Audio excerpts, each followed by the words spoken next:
Hello and welcome to The Insider, a show designed to clue you into the biggest news, events, and announcements inside the video games industry. Discussing with you some things you may know, some things you may not, and the glue that holds it all together is a little bit of my own opinion. My name is Paul James, thank you very much for watching, and let's get to their episode.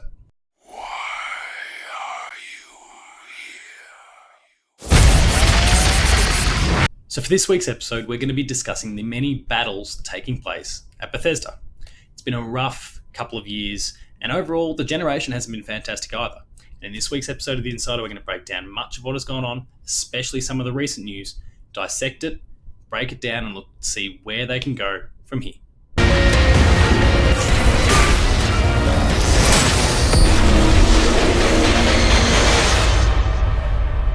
Don't fear the unknown. Attack it. As I've already said, it's kind of been a rough generation for Bethesda. The games that they've released haven't exactly set the world on fire, or at least the majority of them anyway. In fact, the one game that is setting the world on fire is in fact their best reviewed game at this particular juncture this generation. But for the rest of those games, we're talking about things like, and in my mind where it all kind of began, Wolfenstein The Old Blood, which was the kind of DLC spin-off thing from the original Wolfenstein The New Order release several years ago. Wolfenstein 2 wasn't fantastic in my eyes, and there's enough people out there, despite the fairly positive reviews, there's a fair portion of the audience out there who were slightly displeased with the way the game worked out. You've then got recent releases in the form of Wolfenstein Youngblood and the VR abomination Cyberpilot. You've got things going on at Fallout, and we're going to talk more about Fallout shortly. You've got Rage 2 that didn't exactly work out very well this year. Fallout 4 itself wasn't great. It was a kind of cookie-cutter formula based on what we'd seen from Fallout 3. It's clear that they hadn't learned anything from the good and bad of their last Fallout releases. Commander Keen, which seemed to be so out of touch with what fans are looking for, is on the way for mobile platforms, and no one's really excited about that whatsoever. You've then got one of the more promising titles, Ghostwire Tokyo, losing one of the heads, one of the most iconic faces behind the game. Ikumi Nakamura, who left the studio only a couple months after they actually revealed the game, which usually is some sort of indication that something bad kind of happening there. We obviously don't know any details yet, and it is all speculation, but it's rarely a good sign. And then there's Fallout 76, which we're going to dive into in far more detail next. Have you ever killed Nazis before? We were born to kill Nazis. No! Can we make it? How the fuck did I know? So the negativity boulder for Fallout 76 just keeps on rolling, and just when we thought that maybe it was on the verge of digging its way out of some trouble. Fallout 76 got off to a really rough start when it released roughly 12 months ago. I gave it a crack myself, couldn't stand what it was trying to do, booted as quickly as I could.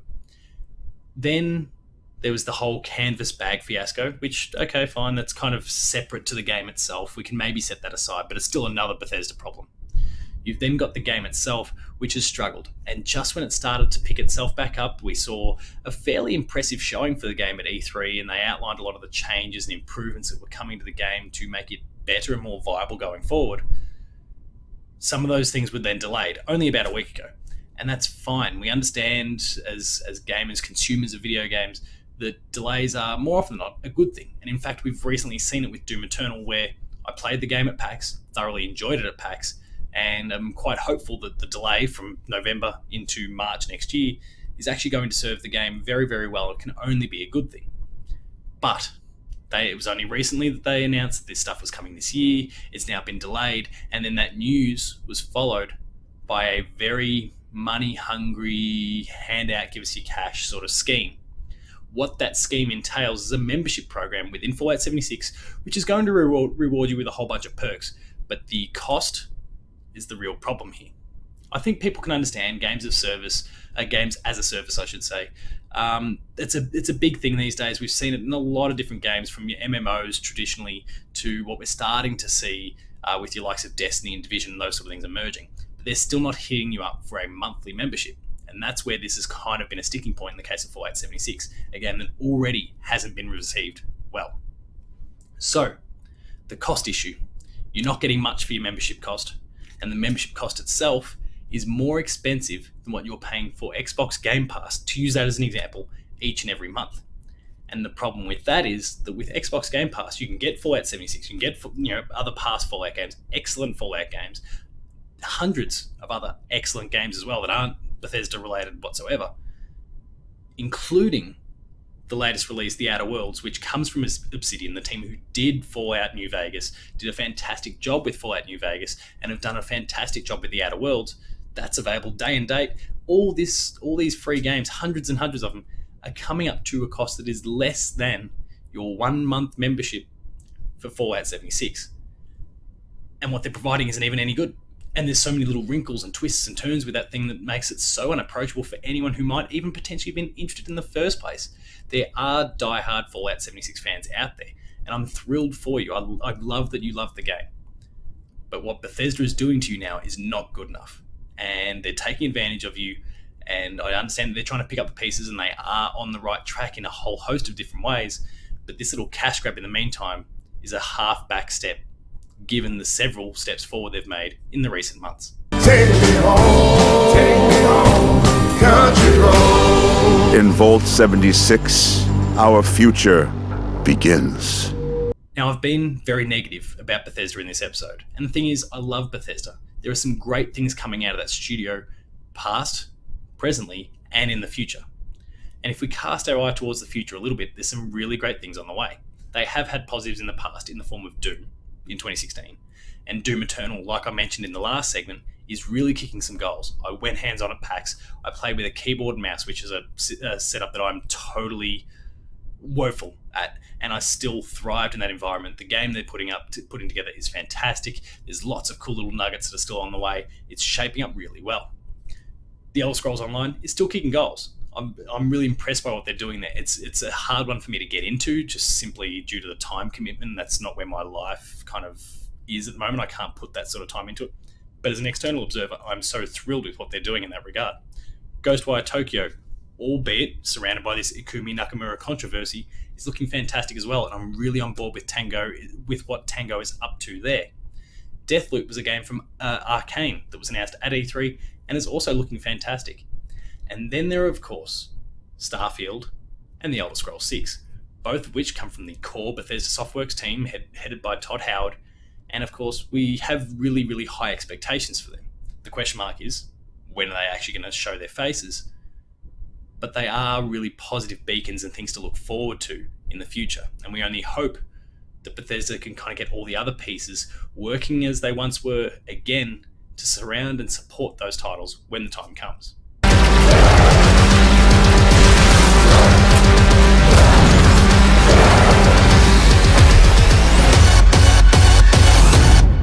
So a final verdict, can they put it all back together again? I think the answer is fairly obvious. It's a yes.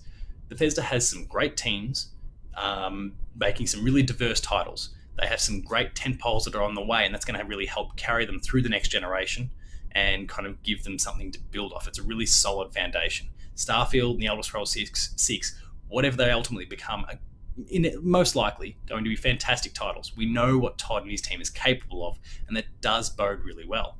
Then there is, of course, Doom Eternal and the other titles that are going to emerge along the way.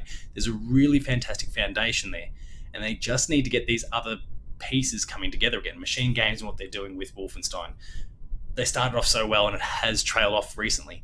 We've then got the partnerships that resulted in things like Rage 2 that aren't really flying. And then there's Fallout 76. Bethesda, you might have had your plan that, okay, we're going to drop this DLC and then we're going to introduce the membership and these things are going to work hand in hand and it's going to be great.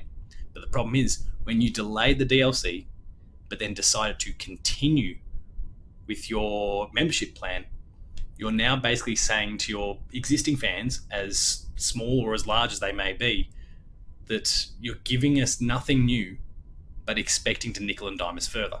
And that's not going to be received well. You are going to get a portion of those players dropping off. Whether that's a big portion or a small portion remains to be seen, but you are going to get a portion drop off, and they may or may not come back when this new DLC actually arrives. And that's a massive risk for a very small gain at the end of the day.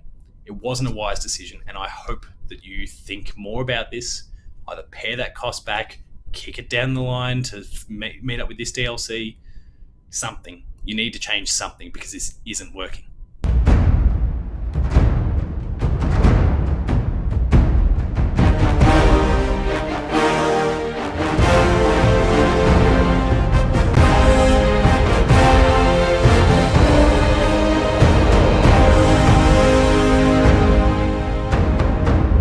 So that concludes this week's episode of The Insider. I hope you enjoyed it. If you did, please consider liking, sharing, and subscribing. All those buttons are down below here, and hit that notification bell. That way you're alerted to every new video the moment it goes live on the channel. That includes Patch, The Insider, Player 2 Plays, Late Game Review, Gamer School, and a whole lot more. There's some great stuff there, so please be sure to go and check it out.